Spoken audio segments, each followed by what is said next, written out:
How about this? How about the payment be made before you're released from jail?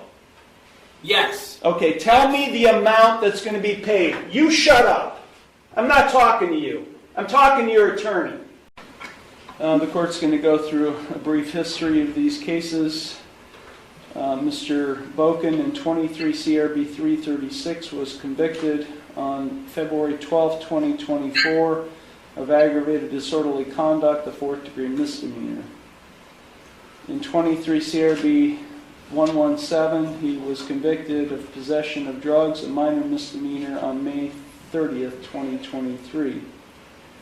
In 20 CRB 111, he was convicted of domestic violence, a 1st-degree misdemeanor, on January 31st of 2022. In case numbers 20 CRB 186 and 20 TRD 329, the charges in those cases were dismissed at his cost. Court ordered the defendant on February 12, 2024, as part of his sentence in 23 CRB 336, that he start making payments on his outstanding fines and costs in the amount of $25 per month, commencing March 1st, 2024. I scheduled a review hearing. The court scheduled a review hearing for the defendant to appear. He was given notice of that hearing date. For May 9th, 2024, the defendant failed to appear. That's his first failure to appear. A bench warrant was issued. On July 2nd, 2024, less than 2 months later, the defendant was arrested. The following day, on July 3rd, 2024, the bench warrant and warrant block were released. I appointed the public defenders to represent. Buckle up, guys. Today we're going to watch a judge dive straight into a defendant's long trail of missed payments and skip court dates. No warm-up, no easing in. The judge lays out years of history like a checklist of bad decisions, building tension right from the start as it becomes clear this isn't just one mistake, but a pattern that's finally catching up to him. We scheduled a hearing pursuant to Section 2947.14 of the Ohio Revised Code. Mr. Boken, before his release, was given notice of that hearing for July 10th, 2024. Counsel were all here, and Mr. Boken, for the second time, failed to appear for that hearing. I issued another bench warrant. Approximately 3 months later, on October 4th, 2024, Mr. Boken was arrested on that outstanding warrant. I held him in contempt of court for using profane language during a hearing on October 4th, 2024, and he was held until his attorneys could be present, and that hearing was scheduled until on October 9th, 2024. I issued an order the following day on January 2nd, 2025, indicating that the defendant has failed to make any payments as previously ordered. So Mr. Heasley and Mr. Sayage, how would you like to proceed? Thank you, Your Honor, for reading the history of these cases into the record. We certainly acknowledge the failures to appear, and I have talked to Mr. Bokan and his girlfriend, who is in a position to make payments on these cases, Alicia Bisbee, and we can put that on the record at this point, Your Honor. I understand these are not new charges. Thank you. What would you like to put on the record? What would you like to put on the record? The payments, the payment arrangements, which Mr. Bokan is prepared to pay at this point.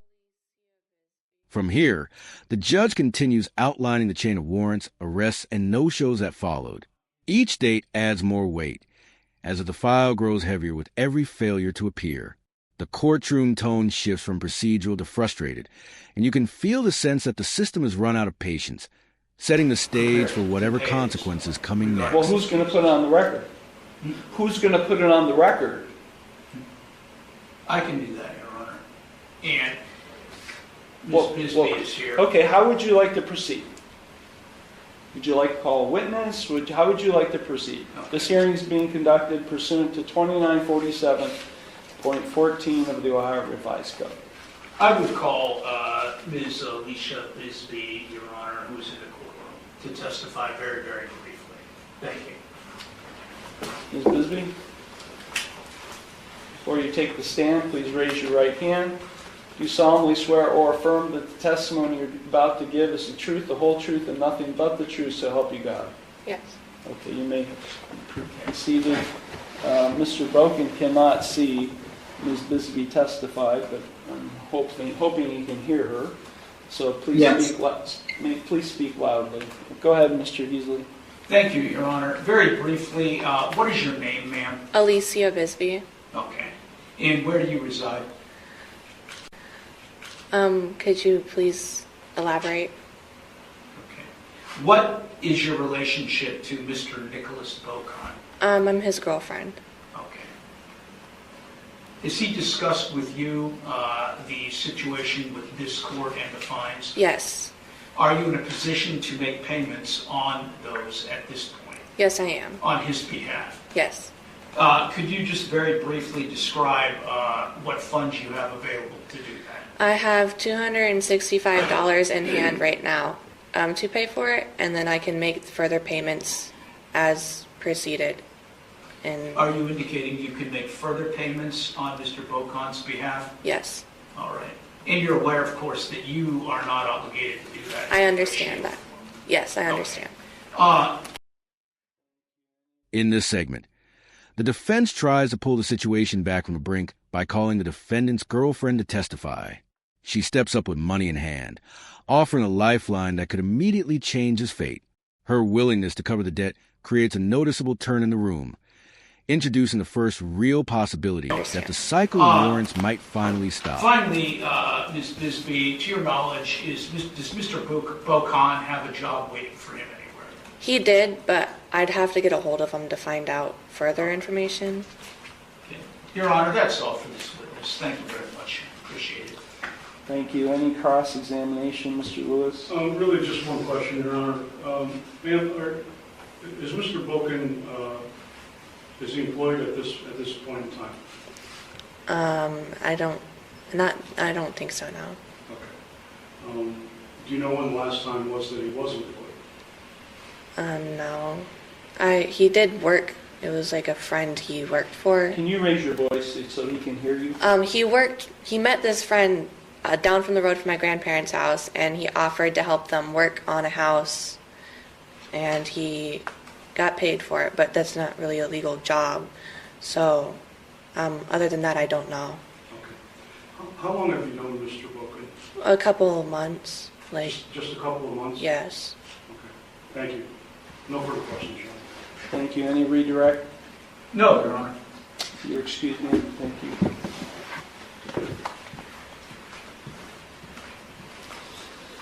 Any further evidence, Mr. Heasley? I would just put our client on, Your Honor, just briefly to describe his situation. Thank you very much. Okay, Mr. Boken, can you raise your right hand? Yes, sir. Yes, Your Honor. Do you solemnly swear or affirm that the testimony you're about to give is the truth, the whole truth, and nothing but the truth, so help you God? Yes, Your Honor, I do. Okay, you may proceed, Mr. Heasley. Thank you, Judge. Mr. Bokan, Yes. you're aware of the missed hearings in these matters, which is why the warrant went out. After a brief cross, attention shifts to the defendant himself. Once sworn in, he explains a chaotic stretch that led to the missed hearing, centered around a family death and overwhelming circumstances. His testimony adds emotional weight to the record, a sharp contrast to the rigid timeline the judge just recited. And the courtroom pauses to absorb whether this explanation carries credibility. Is that correct? Yes, I am. What were the reasons you did not appear in court?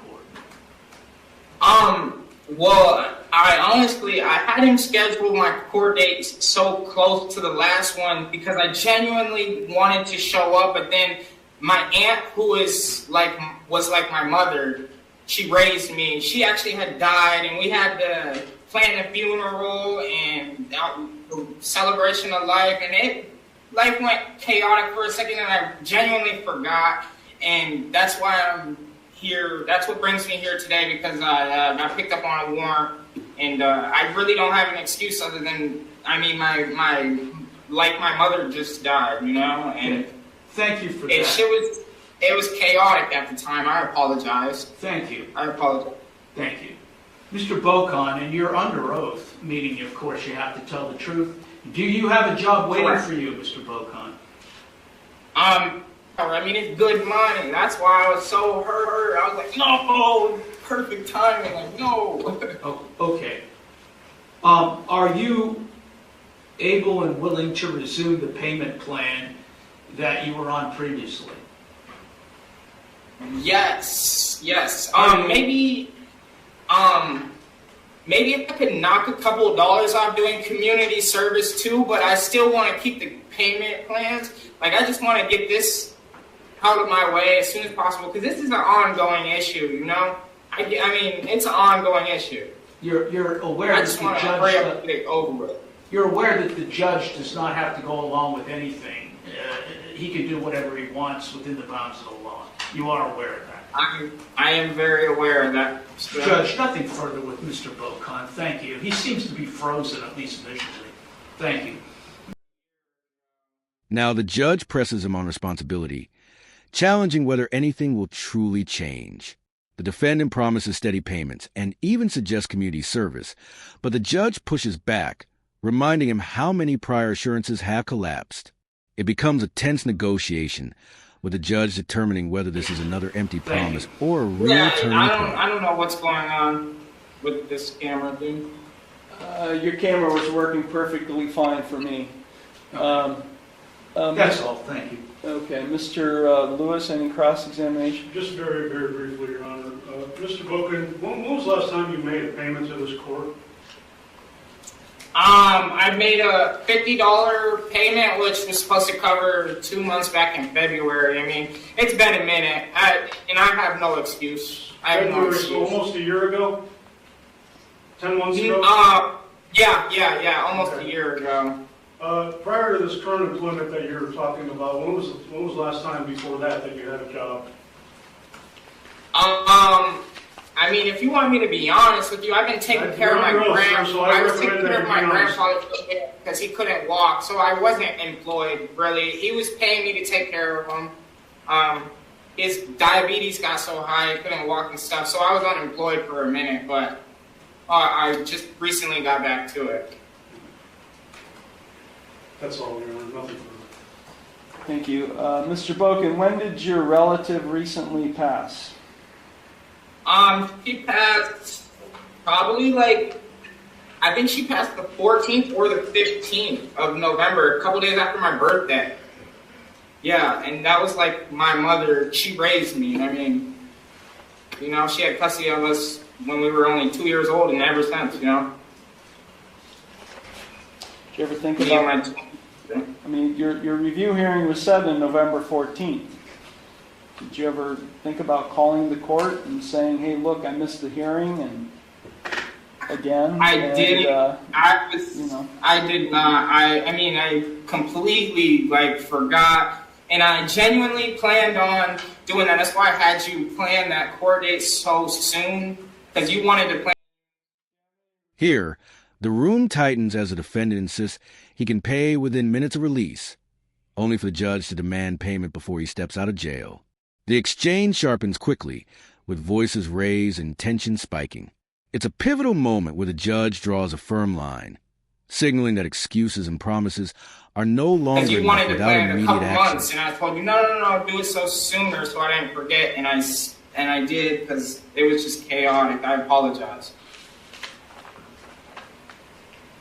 What would you do if you were me, Mr. Boken?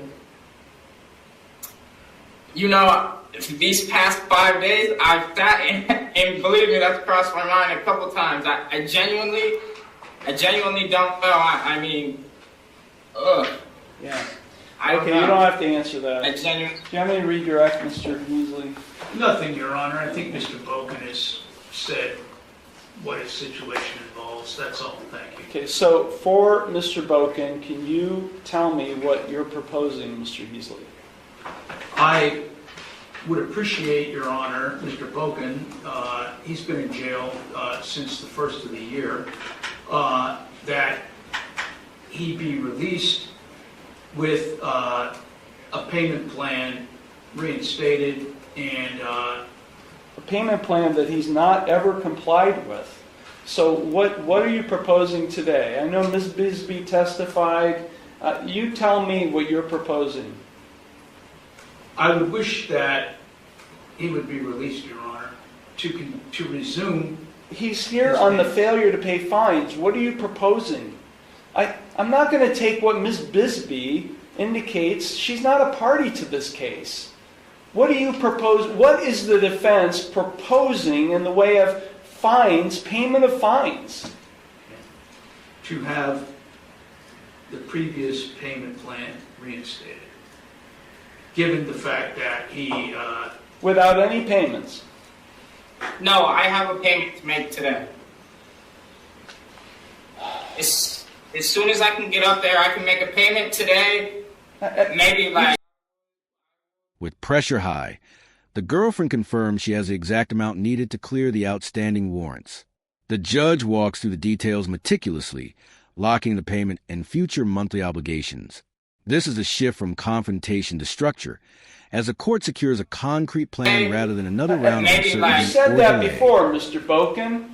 You've said it before, and then you're gone, and then you never come back. You never come back, Mr. Boken. So how am I to believe anything you say? What is the proposal? Is there going to be a payment made today? And how much? Yes. Ms. I Bisbee, can pay like $100 today, and if you allow it, can we please continue with the $50 payment plan? And if I can do extra, I will do extra. And please, if you can, give me one more chance. And I solemnly swear, to you, I wrote you, it's coming together. It's coming together. I just need you to trust the process. can you make that payment by the end of the day, Mr. Boken? I can make that payment by the next 10 minutes I walk out of this jail. You hear me? How about this? Look. How about the payment be made before you're released from jail? Yes. Okay, tell me the amount that's going to be paid. You shut up. I'm not talking to you. I'm talking to your attorney. What was the purpose for Ms. Bisbee to testify? You called her. What was the purpose? To make payments on Mr. Boken's behalf. And how much? $265. $265. You understand you're paying that for Mr. Boken? Yes, sir.